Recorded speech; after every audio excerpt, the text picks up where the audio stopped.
IPS officer Amitabh Thakur, जिन्हें कल देवरिया की पुलिस ने शाहजहांपुर के रेलवे स्टेशन से उठाया था और अपनी हिरासत में लिया था, बाद में अब उन्हें अदालत में पेश किया गया और अब जाके उन्हें अदालत की ओर से 14 दिन के न्यायिक हिरासत में भेज दिया गया है। लेकिन इस दौरान जो दिलचस्प बात यह है कि उन्होंने कहा है कि उनकी जान को खतरा है। क्या कुछ उस पूरे कोर्ट में हुआ है, क्या है पूरा मामला और अब ये मामला कहां तक पहुंचा, ये तमाम जानकारी देने के लिए हमारे साथ में रजत मौजूद है। रजत, कल जब उनको हिरासत में लिया गया, बड़े ही अजीब तरीके से हिरासत में लिया गया, क्योंकि चलती गाड़ी से हिरासत में उनको ले लिया गया। अब उनको कोर्ट में पेश किया गया। कोर्ट में पेश करने के बाद वो कह रहे हैं कि उनकी जान को खतरा है और उन्होंने वकील लेने से भी मना कर दिया है। क्या है पूरा मामला? बिल्कुल, जिस तरीके से शाहजहांपुर से उनकी गिरफ्तारी हुई थी, लगातार चर्चा में रहते हैं अमिताभ ठाकुर। योगी सरकार के खिलाफ कई बातों को लेकर लगातार वो मोर्चा खोले रहते हैं। लेकिन जिस तरीके से जमीन से रिलेटेड ये धोखाधड़ी का पूरा मामला है और उसी पूरे मसले में इनकी गिरफ्तारी हुई है, बताया जा रहा है कि पत्नी नूतन ठाकुर के नाम पर इन्होंने जमीन कहीं न कहीं कब्जाया था, जमीन हड़पा था, इन पर ऐसा आरोप है।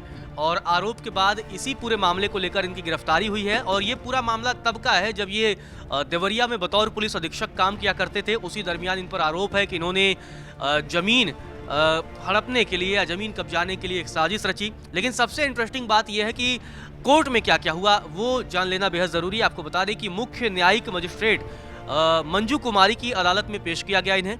इसके बाद से जज साहिबा ने इन्हें 14 दिनों की न्यायिक हिरासत में भेज दिया। और आपको बता दें, जो रिपोर्ट सामने आ रही है उसमें एक इंटरेस्टिंग बात यह है कि कहा जा रहा है कि जब इन्हें जेल जाने से पहले कोर्ट में जब पेश किया गया तो जज के सामने ये फूट फूट कर जब अपनी सफाई दे रहे थे तो रोने लगे। अब ये एक बड़ी खबर आ रही है। तो इस दरमियान सीजीएम यानी कि सीजीएम मंजू कुमारी ने ढाढ़स बंधाया।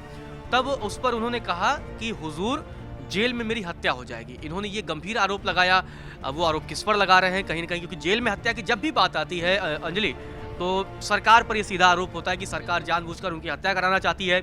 और उन्होंने कहा मुझे बचा लीजिए, और ये भी कहा कि मुझे 45 मिनट का समय दीजिए, मैं अपनी पूरी बात आपको लिख कर देना चाहता हूँ, पता नहीं कल जीवित बचूं या नहीं। तो ये बड़ी बातें उनकी तरफ से कही गई, गंभीर आरोप लगाया गया। तो ये सारा पूरा मामला है जिस तरीके से कोर्ट में कल घटनाक्रम हुआ। लेकिन सीजीएम ने उनकी बात सुनने के बाद भी उन्हें न्यायिक हिरासत में भेज दिया 14 दिनों के लिए। लेकिन इस बीच ये सवाल अहम है कि इनके ऊपर ये आरोप किसने किया था, रजत? ये बहुत अहम सवाल। बिल्कुल, क्योंकि जमीन से जुड़ा मामला है तो आरोप गंभीर है। और ये पूरा मामला दरअसल आपको बता दें कि देवरिया का है, जैसा मैंने पहले बताया। और लखनऊ के तालकटोरा थाना क्षेत्र के रहने वाले हैं एक संजय शर्मा। इन्होंने 12 सितंबर 2025 को राष्ट्रपति, उसके अलावा मुख्यमंत्री और प्रमुख सचिव समेत तमाम अधिकारियों को एक पत्र लिखा। और उस पत्र में उन्होंने आरोप लगाया कि 1999 में अमिताभ ठाकुर, जो कि तब देवरिया के तत्कालीन एसपी थे, उन्होंने पद पर रहते हुए छल से सरकारी संपत्ति हड़पने का अपराध किया, ऐसा आरोप लगाया गया। इसी के बाद ये पूरा मामला सुर्खियों में आता है। इस पूरे मामले की धीरे धीरे जांच होने लगती है, एफआईआर होता है। और ये भी कहा गया कि अमिताभ ठाकुर ने जो शासकीय प्लाट था अपनी पत्नी नूतन ठाकुर के नाम से ले लिया और उन्होंने जो बेचने का अभिलेख होता है, दस्तावेज होता है, उसमें अपनी पत्नी का नाम नूतन देवी और पति का नाम अजिताभ ठाकुर लिखवाया। तो ये आरोप लगाया गया, जो संजय शर्मा ने आरोप लगाया है कि इन्होंने जानबूझकर अपनी नाम में हेराफेरी करके ये सारी चीजें की। अमिताभ ठाकुर की जगह अजिताभ ठाकुर लिखवा दिया और बाद में बड़ी रकम देकर बेच दिया, जबकि उस वक्त प्लाट को बेचने का उनके पास कोई अधिकार नहीं था। इसके बाद से एफआईआर होता है देवरिया में और उसमें 121/2025 का एफआईआर नंबर होता है। और विवेचना के बाद पूरा क्राइम ब्रांच की टीम एक्टिव हो जाती है। इसी के बाद उन्हें उठाया गया जिस तरीके से शाहजहांपुर में, और कड़ी सुरक्षा व्यवस्था के बीच, क्योंकि भाई वो भी पुलिस अधिकारी रहे हैं पूर्व में, तो उन्हें अदालत में पेश किया गया। और पेश करने के बाद जज ने उन्हें 14 दिनों की न्यायिक हिरासत में भेजा। लेकिन जैसा कि एक बात का आपने जिक्र किया था कि जब सीजीएम की तरफ से उनसे पूछा गया कि क्या आपको वकील चाहिए, अगर आपको, क्योंकि ये हमारा एक संवैधानिक व्यवस्था है कि अगर कि कोई आरोपी है उसे भी अपने बचाव का अधिकार है कोर्ट में। तब उन्होंने कहा नहीं, मैं खुद सक्षम हूँ, मुझे कोई अधिवक्ता नहीं चाहिए। लेकिन फिर जब अदालत ने पूछा कि क्या आपको गिरफ्तारी का कारण बताया गया है, तो आरोपी ने बताया कि नहीं, उन्हें नहीं बताया गया है। उन्होंने सीधे तौर पर पुलिस को ही कटघरे में खड़ा कर दिया, क्योंकि जाहिर सी बात है अमिताभ ठाकुर भी कानून के जानकार हैं। तो उन्हें इतने आसानी से थोड़ी एक्सेप्ट कर लेंगे कि चीज़ें, उन्हें पता है कि भाई पुलिस कहाँ फंस सकती है, पुलिस पर भी कहाँ सवाल खड़े किए जा सकते हैं। ऐसा नहीं है कि मतलब उन्हें इन चीज़ों की जानकारी नहीं है भाई, कई कई जिलों के एसपी रहे, आईपीएस रहे, तो जाहिर सी बात है ये सारी चीज़ें उन्हें पता है। और ये मामला दिलचस्प और भी तब हो जाता है जब कोर्ट के दौरान, जब वो कोर्ट पहुंचते हैं, उससे पहले उनके साथ क्या क्या होता है इसका जिक्र भी उन्होंने कोर्ट में किया है। क्या क्या होता है रजत, ये बताइए कि उनसे पहले जब वो कोर्ट में पहुंचे कि उन्होंने कहा कि उनका मोबाइल फोन भी ले लिया गया है। हत्या का शक आखिर उन्हें क्यों होता है?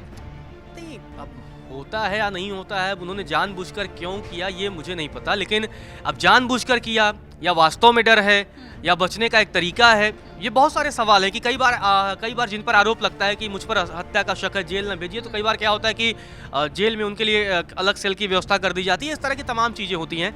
लेकिन सबसे बात है कि जब कहा गया सुरक्षा की बात आई तो उन्होंने कहा नहीं, सुरक्षा नहीं चाहिए, मुझे जबरन गाड़ी में बिठा लिया गया, मतलब ट्रेन से उतारा गया और जबरन गाड़ी में बिठाया गया, मेरा चश्मा फूट गया, ये भी कह रहे हैं, मेरा जो फ़ोन था, मोबाइल था, उसने पुलिस ने ले लिया।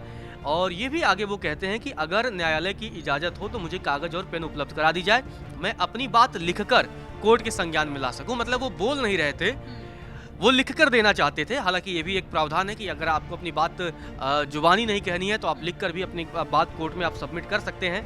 तो इसके बाद आपको बता दें कि जब इस तरीके की वो बातें कर रहे थे तो मतलब लगातार चर्चा होने लगा कि वो कौन सी ऐसी बात है जो अमिताभ ठाकुर कोर्ट के सामने नहीं कहना चाहते हैं, क्योंकि पुलिस जो कर्मी थे लगातार निगरानी कर रहे थे।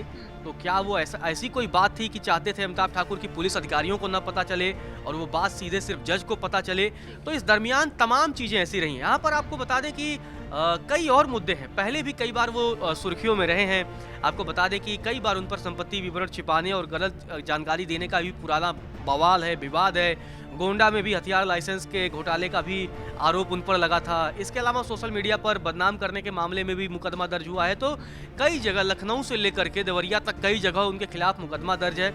अब लेकिन देवरिया के जमीन घोटाले मामले, जैसा कि बतौर पुलिस अधीक्षक उन पर यह आरोप है कि उन्होंने जमीन हड़पने का काम किया, उसको कब्जाने का काम किया और फिर महंगे दामों में बेचने का काम किया, तो ये आरोप है।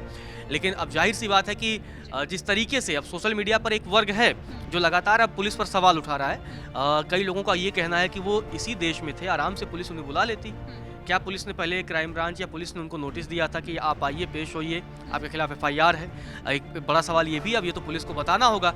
कई लोगों का ये कहना है कि भाई ऐसा कौन सा उन्होंने अपराध कर दिया था कि आप उन्हें चलती ट्रेन में रात से 2 बजे आप उतार ले रहे हैं? जैसा कि उनकी पत्नी जब सामने आती हैं, बताती हैं कि ऐसी ऐसी जानकारी हुई, मुझे लखनऊ के तालकटोरा पुलिस थाने से फ़ोन आता है और बताया गया कि आपके पति को ऐसे ऐसे मामले में गिरफ्तार किया गया। तो तमाम बातें ऐसी हैं, अब ये सारी बातें जांच के विषय हैं और इस मामले में जब जांच होगी तो सच्चाई कितना निकल कर सामने आएगी, इस पर भी हमारी नजर बनी। बिल्कुल, इस पे भी नजर बनी रहेगी। और जिस तरीके से उन्होंने कहा कि पहले उन्हें गाड़ी से उठाया गया, उसके बाद से जब उन्होंने आरोप लगाया कि उनका मोबाइल फोन ले लिया गया, हालांकि मोबाइल फोन लिया ही जाता है, लेकिन उसके बाद उन्होंने कहा है कि मेरा एनकाउंटर हो सकता है, ये बड़ी बात है और इसी वजह से उन्होंने कहा कि मुझे पेन और कागज दे दिया जाए, मैं कुछ बातें कोर्ट के संज्ञान में लाना चाहता हूं। लेकिन अब ये देखना होगा कि अब ये मामला कहां तक पहुंचेगा, क्योंकि अभी फिलहाल वो 14 दिन की न्यायिक हिरासत में है।